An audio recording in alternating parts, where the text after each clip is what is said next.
Hey, what's up, everybody? This is Charles DeBanson, and welcome you guys to another episode of the DREAMERSPRO show, where we cover everything from sports, hot topics, classic debates, entertainment, and we'll give you guys a fresh perspective on things and how we see them.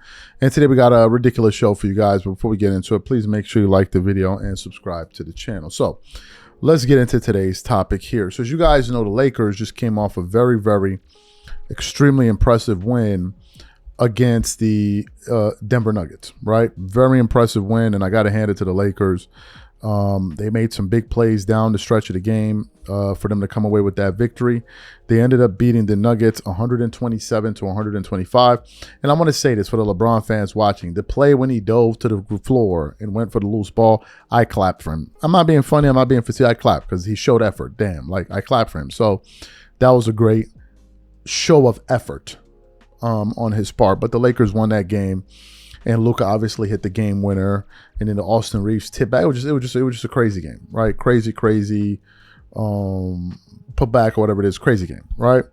So with that, now the Lakers currently find themselves in the number 3 seed firmly. They won 5 games in a row.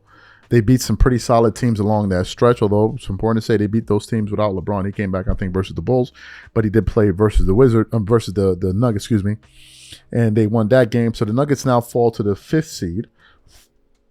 And the Lakers are now the 3rd seed in the Western Conference on a 5-game winning streak. So now, this has now opened the conversation of whether or not the Lakers are a contender.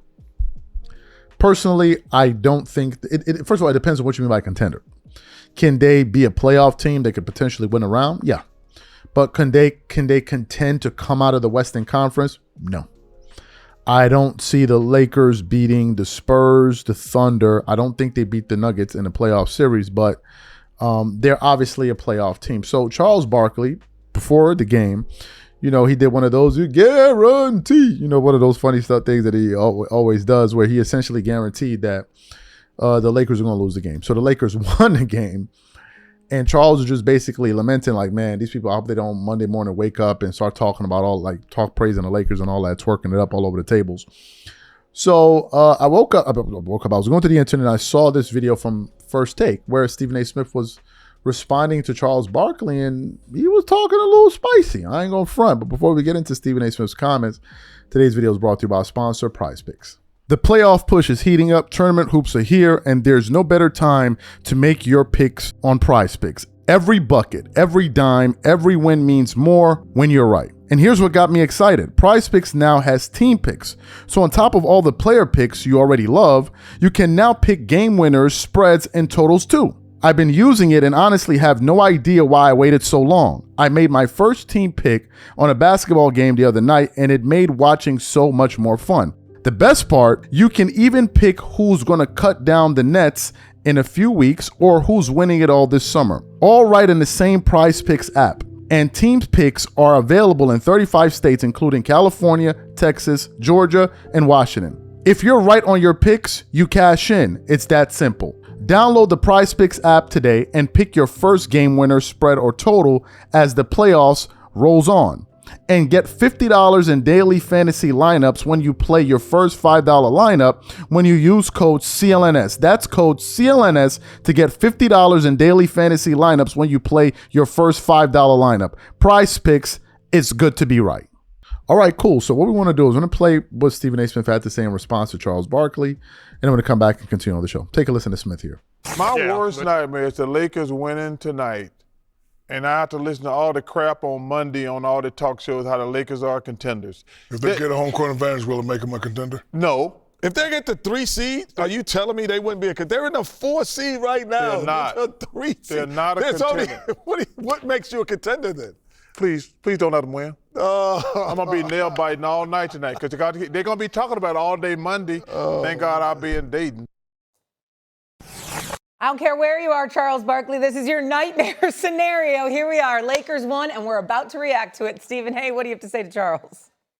Well, Charles need to calm down. Stop whining. You know what? You got a good job. You're looking good. You're feeling good. You get ready to do the NCAA tournament. You're getting paid lovely. You're chilling in Atlanta. Now you're going to Dayton. Just relax. Calm the brakes. A top 3 seed in a conference is a contender. He knows this. Charles Barkley's been around too damn long. He's been too great not to know that. That's number one. Number two, let's look at what has transpired with the Los Angeles Lakers since the trading deadline. Since the trading deadline, they rank 4th in the NBA in shooting threes at 39% a clip. You look at the way Austin Reeves is playing. You look at Luka Doncic's playing. You see what LeBron and how effective he is. We all talked about how the man is a basketball savant. He'll figure it out. LeBron is not going to hurt you when all is said and done. He'll figure out a way to be an asset, even at 41 years of age in his 23rd season in the league. This is who he is. It just comes down to the erratic play of DeAndre Ayton. What is he capable of giving you, and what is he going to give you on a consistent basis? I'm looking at a guy like Marcus Smart, who's finding a way to help you win, whether it's defensive plays, whether it's big-time, wide-open 3 shots that he's getting.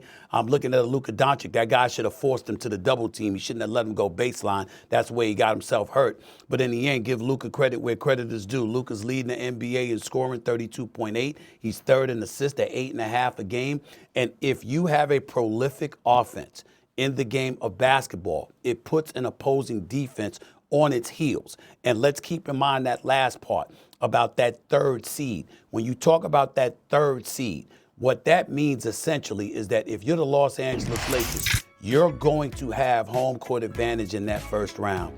That second round obviously is going to be significantly tougher, particularly if you're going up against the young thoroughbreds that are the Spurs. But the way the Lakers are playing right now, if you have home court advantage in the first round, which they obviously will have, it seems anyway, that's going to go a long way towards helping their chances. So that doesn't mean they're going to win the championship.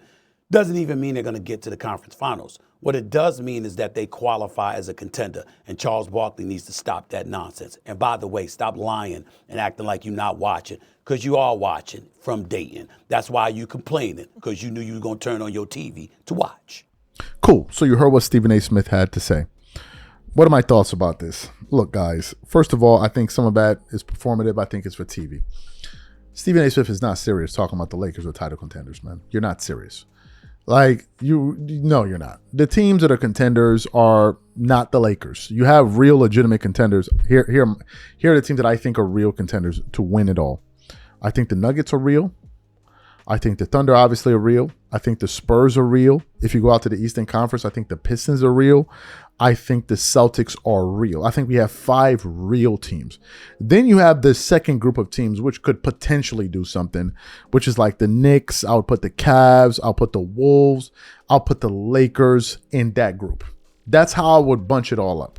But I think there's a top tier teams that could seriously win a championship, and I don't believe that they're within that tier, number one. Number two, we still have the evidence of the fact that when these guys play together, they're not a good team. They're able to beat bad teams, but when it comes time to beating good teams, they can't do it when you have LeBron, Reeves, and Luka. So that last game could be considered an aberration. You could seriously consider that game to be an aberration. And also you got to mention the fact that Jamal Murray fouled out. So it wasn't like if that was a 7-game series, I don't see it playing out that the Lakers put it this way, if the Lakers would have faced the Nuggets in a playoff series, I don't think they have a chance.